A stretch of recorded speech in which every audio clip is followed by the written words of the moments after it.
끝이 좋을 것이라는 소망은 우리 인간에게 굉장히 중요한 사항입니다. 좋을 것이다라는 그런 희망 정도가 아니라 반드시 좋아야만 한다라는 당위로까지 발전이 됩니다. 영어로 should, must, 반드시 그렇게 돼야 한다. 그런 마음이 우리 가운데 있습니다. 그래서 인기 드라마가 회를 거듭하면 거듭할수록 마지막 회에 가까워지면서 이제 이 드라마가 해피엔딩으로 끝날 것인가 아니냐를 놓고 갑론을박이 벌어지게 되지요. 그래서 심지어는 시나리오 작가에게 또는 감독에게 압력까지 넣게 됩니다. 절대 헤어지게 만들지 말라고, 반드시 해피엔딩이어야 된다고, 안 그러면 프로그램 자체를, 방송국 자체를 보이콧하겠다고, 이 정도까지 그 어떤 드라마나 스토리의 결론에 대하여 해피엔딩을 굉장히 바라고 또 고집하는 것을 보게 됩니다. 이런 이야기가 있는데 실화는 아닐 거예요. 권사님이 어느 새벽 기도 시간에 울며 기도했습니다. 아버지 살려주세요, 살려주세요. 그래서 목사님이 다가가서 물었어요. 당연히 가족 중에 누가 위독합니까? 그랬더니 이 권사님 보고 계신 드라마 여주인공을 위해서 기도하는 겁니다. 살려달라고, 너무 불쌍하다고, 절대 죽으면 안 된다고. 이거 오래된 유머인데 성도 여러분, 그만큼 우리는 이야기의 해피엔딩을 소망합니다. 이야기의 끝이 반드시 좋아야 된다. 어떤 분들은 그래서 소설을 끝부터 읽는 분이 있어요. 끝이 어떻게 되나, 그것을 보고 소설을 시작을 합니다. 우리 인간에게 소망이 없다면 죽음보다 더 비참한 겁니다. 단테의 신곡 지옥문 앞에 걸려있는 그 유명한 구절이죠. 이곳을 지나가는 자여 모든 소망을 버리라. 지옥은 모든 소망이 없는 것입니다. 심지어 죽음조차도 소망이 되지 못해요. 그런 상황을 상상해 보십시오. 죽음 자체도 소망이 되지 못해요. 우리 그리스도인들은 부활의 소망을 마음속에 품고 사는 믿음의 백성들입니다. 다른 것이 없어도 부활의 소망만 있다면 우리의 인생의 모든 문제들이 해결되는 것을 우리는 깨닫게 됩니다. 만약 부활의 소망이 없다면 우리는 가장 불쌍한 자라고 오늘 본문에서 사도 바울은 말씀합니다. 19절 말씀이죠. 고린도전서 15장 19절. 다시 한번 함께 읽겠습니다. 만일 그리스도 안에서, 시작. 만일 그리스도 안에서 우리가 바라는 것이 다만 이 세상의 삶뿐이면 모든 사람 가운데 우리가 더욱 불쌍한 자이리라. 모든 사람 가운데 우리가 더욱 불쌍한 자이리라. 구약의 사람들을 잠깐 생각해 보십시오. 나봇의 포도원 사건 아시죠? 나봇에게 부활이 없다면 성도 여러분 어떻게 될까요? 악한 왕인 아합과 이세벨의 모함에 빠져 죽게 된 의로운 사람 나봇에게 포도원까지 빼앗기고, 그리하여 부활이 없다면, 만약 그 억울한 죽음으로 그냥 끝이라면, 그리고 아합과 이세벨은 이 세상에서 잘 먹고 잘 살고 있다면, 성도 여러분, 부활이 없다면 이 세상은 굉장히 부조리합니다. 요나단을 생각해 보십시오. 그토록 순수하고 이기심 없는 사람이 역사 가운데 예수 그리스도 외에 또 있었을까요? 자신의 왕위를 다윗에게 내어주고도 기뻐할 정도로 다윗을 자기 영혼보다 더 사랑한 사람 요나단을 생각해 보십시오. 그에게 만약 부활이 없다면, 블레셋 사람과의 전쟁에서 칼 맞고 죽어버린 것이 끝이라면, 그래서 그의 충성, 그의 용맹, 그의 사랑과 우정은 성도 여러분 어디서 보상을 얻게 되는 거죠? 아니, 히브리서 11장 36절, 37절에 나오는 사람들을 깊이 생각해 보십시오. 또 어떤 이들은 조롱과 채찍질 뿐 아니라 결박과 옥에 갇히는 시련도 받았으며 돌로 치는 것과 톱으로 켜는 것과 시험과 칼로 죽임을 당하고 양과 염소의 가죽을 입고 유리하여 궁핍과 환난과 확대를 받았으니, 이 사람들에게, 이 믿음의 사람들에게 이 세상이 전부예요. 그리고 죽음은 끝이에요. 아무것도 없어요. 다 사라져요. 정말 부활이 없다면 이들은 어디에서 보상을 얻게 되는 걸까요? 그래야 우리는 단지 드라마뿐만 아니라 우리의 이 불의한 역사, 우리의 이 불공평한 삶의 정황을 바라보면서 우리의 마음속에 깊이 간직하고 있는 확신 중의 확신은 뭐냐 하면, 성도 여러분, 부활은 반드시 있어야 합니다. 그리고 부활은 반드시 있습니다. 부활이야말로 인간의 고통과 억울함에 대한 하나님의 해답입니다. 세상의 고통과 불의에 대한 해답은 바로 예수 그리스도의 부활에 있습니다. 오직 그리스도의 부활만이 이 세상의 모든 질문에 대한 해답이 되십니다. 흔히 세상 사람들, 특별히 이 세상의 부조리함을 근거로 돼서 하나님을 믿지 않으려고 하는 그런 무신론자들, 그들이 이제 하나님이 없다는 증거로 제시하는 것이 어린 아이의 죽음이에요. 죄 없는 어린 아이의 잔혹한 죽음을 놓고 하나님은 어디 계시냐? 지금 이 순수한 어린 아이가 죽어가는 이 비극 가운데 하나님은 도대체 뭐 하고 계신 거냐? 이게 이제 소위 이 세상의 무신론자들. 또 고등학교를 졸업하고 이제 사회로 나가면서, 세상으로 나가면서 논리적인 사고를 하기 시작한 그런 젊은이들의 기본적인 무신론의 시작이 거기서 시작이 됩니다. 어떻게 이런 일이 아무 죄 없는 어린아이에게 일어날 수 있는가? 하나님이 계시다면 일어날 수 없다. 그러므로 하나님은 없다. 이렇게 발전되는 거죠. 그런데 성도 여러분, 우리가 예수 그리스도를 잠깐만 조금 진지하게 생각해 보셔야 합니다. 예수님은 인류 역사에 있어서 가장 의로운 분이십니다. 그것은 단지 우리의 그냥 그렇다고 생각하는 우리의 주장이 아니라, 복음서를 진지하게 읽어본 사람은 예수 그리스도께서 이 세상에서 가장 순결하고 가장 의롭고 가장 인격적인 분이라는 것을 깨닫게 됩니다. 아무런 죄가 없으십니다. 아무런 악함도 없으십니다. 예수 그리스도야말로 눈처럼 깨끗하시고 양털처럼 순결하신 분입니다. 그러니까 한마디로 예수 그리스도는 어떤 아이보다 훨씬 더 순결하시고 의로우신 분입니다. 그런데 그분이 어떤 고통을 당하셨습니까? 그분이 세상에 어떤 취급을 당하셨습니까?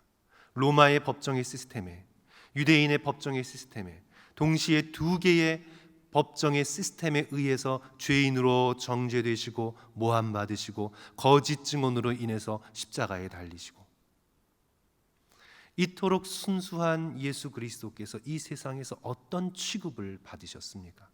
그것을 조금 생각해 보면요, 우리는 예수 그리스도의 죽음이 어떤 어린 아이의 죽음보다 10,000배는 더 당혹스러운 시험거리가 됨을 알 수 있습니다. 그토록 순수하시고 그토록 의로우신 분이 가장 저주스러운 십자가에서 더는 상상할 수 없는 그런 잔혹한 방식으로 죽음을 당하셨습니다. 한 어린 아이의 죽음을 놓고 하나님이 어디 계시냐라고 외치는 것 이상으로 예수 그리스도의 십자가를 보면서 나의 하나님 왜 나를 버리셨나이까? 이런 외침을 올리실 수밖에 없게 되는 거죠. 이에 대한 하나님의 대답은 무엇입니까? 하나님은 어디 계십니까? 하나님은 무엇을 하셨습니까? 이에 대한 하나님의 대답이, 성도 여러분, 뭐죠? 그것은 바로 부활입니다. 부활이 이 세상의 모든 악과 모든 불의에 대한 하나님의 대답이 되십니다. 빌립보서 2장 8절, 9절, 10절, 11절, 신약 성경 가운데 굉장히 중요한 구절입니다. 모든 신약 성경의 말씀이 귀중하지만 이 말씀은 정말 귀중한 말씀입니다. 사람의 모양으로 나타나사 자기를 낮추시고 죽기까지 복종하셨으니 곧 십자가에서 죽으심이라. 그리고 끝인가요? 부활이 없다면 사람의 모양으로 나타나사 자기를 낮추시고 죽기까지 복종하셨으니 십자가에 죽으심이라. 그것으로 다 끝났나요? 이에 대한 하나님의 대답은 뭐죠? 빌립보서 2장 9절이야. 이러므로 하나님이 그를 지극히 높여 모든 이름 위에 뛰어난 이름을 주사 하늘에 있는 자들과 땅에 있는 자들과 땅 아래에 있는 자들로 모든 무릎을 예수의 이름에 꿇게 하시고 모든 입으로 예수 그리스도를 주라시나요 하나님 아버지께 영광을 돌리게 하셨느니라. 하나님과 동등이시고 하나님과 본체이신 예수 그리스도께서 낮아지고 낮아지시고 낮아지셔서 이 불의한 세상에서 십자가에 달려 죽으시는 가장 낮은 십자가의 저 밑바닥의 자리까지 낮아지셨습니다. 그리고 이를 이제 기독교의 교리에 좀 복잡한 용어를 써서 그걸 승귀라고 하거든요. 승귀. 원래의 높은 자리로 하나님께서 들어 올리셨습니다. 낮아지신 만큼 더는 높아질 수 없는 이 세상의 주관자요, 이 세상의 구원자요, 온 우주의 창조자로 들어 올리셨습니다. 이걸 승귀라고 표현을 하거든요. 뭘 통하여? 부활을 통하여. 그러므로 예수 그리스도의 십자가의 이 불의에 대한 하나님의 대답은 뭔가요? 부활입니다. 하나님의 대답은 예수 그리스도의 부활입니다. 세상을 향한 하나님의 대답은 부활입니다. 여러분의 개인적인 인생에 대한 질문과 고통과 때로는 내 눈앞에 가려진 안개로 인해서 내가 어찌할 수 없는 상황 가운데서 하나님이 주시는 대답은 예수 그리스도의 부활입니다. 사도행전 24장 15절에서 사도 바울은 로마 총독 벨릭스에게 선언합니다. 그들이 기다리는 바 하나님께 향한 소망을 나도 가졌으니 곧 의인과 악인의 부활이 있으리라 함이니이다. 예수 그리스도의 부활을 따라 의인의 부활은 생명의 부활이요 악인의 부활은 심판의 부활입니다. 하나님의 대답은 부활입니다. 예수 그리스도께서 당신의 복된 입술로 친히 말씀하셨습니다. 요한복음 5장 28절 29절 이를 놀랍게 여기지 말라. 무덤 속에 있는 자가 다 그의 음성을 들을 때가 오나니 선한 일을 행한 자는 생명의 부활로 악한 일을 행한 자는 심판의 부활로 나오리라. 부활하신 예수 그리스도께서 이 인류 역사에 대한 완전한 해답이 되십니다. 그래서 이제 그리스도께서 다시 살아나셨기 때문에 오늘 우리는 그리스도의 다시 살아나심을 믿고 붙들고 의지하며 살아갑니다. 그리스도께서 다시 살아나셨기 때문에 오늘 본문 16절 이하의 말씀처럼 우리의 믿음이 절대 헛되지 않습니다. 그리고 우리가 죄 가운데 있지도 않습니다. 그리스도 안에서 잠자는 모든 자들이 망하지 않고 다시 부활할 것입니다. 그리스도께서 부활하셨기에 이 땅에서 기꺼이 고난받고 손해보며 의를 행하며 살려고 했던 믿음의 백성들이 가장 지혜롭고 복된 사람임이 판명나게 될 것입니다. 예수 그리스도의 부활이 저와 여러분의 이 인류 역사의 모든 것의 대답이 되십니다. 저는 근래에 읽은 소설 중에 최고의 것으로 꼽는 C.S. 루이스의 소설이 있는데 우리가 얼굴을 찾을 때까지라는 소설인데요. 약간 판타지 소설이에요. 근데 제가 볼 때 C.S. 루이스의 소설 중에 제가 가장 감명 깊게 읽었던 그런 소설인데요. 이제 거기서 여주인공이 나오는데 여주인공의 이름이 오루알이라는 여주인공이 나오는데 이 오루알은 이 여주인공은 태어나면서부터 얼굴을 가리고 다녀야 될 정도의 추녀예요. 아주 못생긴 여자예요.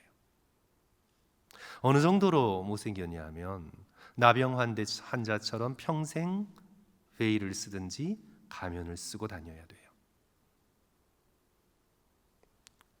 그래서 이 오루알은 이 신들에 대한 원망으로 가득 찬 삶을 살아가게 됩니다. 자신이 이토록 추하게 태어난 것, 그리고 어렸을 때 엄마를 잃은 것, 그리고 여동생을 구해내지 못하고 잃게 된 것, 그래서 꼬리에 꼬리를 물고 이어지는 신들에 대한 고발의 목록들이 그녀의 인생 가운데 차곡차곡 쌓여왔습니다. 그래서 그녀의 삶은 평생을 신들에 대해서 원망하고 해명을 요구하는 그런 인생이었습니다. 도대체 이런 불평등이 왜? 도대체 이런 상실이 왜? 도대체 이런 고통이 왜 나의 삶 한가운데 있어야 하는지 대답 좀 해보시라고. 이제 그렇게 소설이 여러 가지 사건들도 있고 쭉 진행이 되다가 이제 책의 마지막 부분에 그 오르알이 고발의 목록을 손에 쥔 채 환상 가운데 하나님을 만나요. 모든 신들의 신인 하나님을 환상 가운데 만나요. 그리고는 그녀가 평생 동안 품고 왔던 모든 질문들이 다 해결이 돼요. 그런데 하나님 한마디도 안 하세요. 그냥 다 해결이 돼요. 다. 자신이 그냥 쌓아놓고 왔던 인생의 고발의 목록들이 다 그냥 해결이 돼요. 그리고는 오르알은 변화됩니다. 가장 아름다운 모습으로, 가장 놀라운 모습으로 변화돼요. 그래서 책의 마지막은 이렇게 끝나요. 이제 오르알의 말인데요. 주여, 이제는 당신이 왜 대답하지 않으셨는지를 압니다. 저는 이분이 너무 당신 자신이 대답이십니다. 하나님 자신이 대답이십니다. 모든 질문은 당신의 얼굴 앞에서 다 사라져버립니다.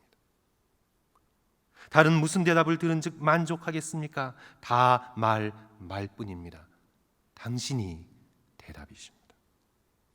사랑하는 성도 여러분, 부활하신 그리스도께서 저와 여러분의 인생의 대답이심을 믿습니다. 이 세상의 모든 고통과 문제와 불의가 예수 그리스도 앞에서 대답을 얻게 될 것입니다. 예수 그리스도께서 우리 인생의 답이 되십니다. 우리가 인생을 살아가며 겪게 되는 모든 문제, 모든 고통, 우리가 조금 편안하다고 생각하는 미국을 조금만 벗어나면 우리가 결국은 보게 될 이 질곡과도 같은 인간 역사의 잔인함, 성도 여러분, 이 모든 것의 궁극적인 대답이 무엇이 된다고요? 예수 그리스도의 부활이 되십니다. 그러므로 사랑하는 성도 여러분, 부활하신 그리스도를 만나시기를 소망하는 저와 여러분 되시기를 축원합니다.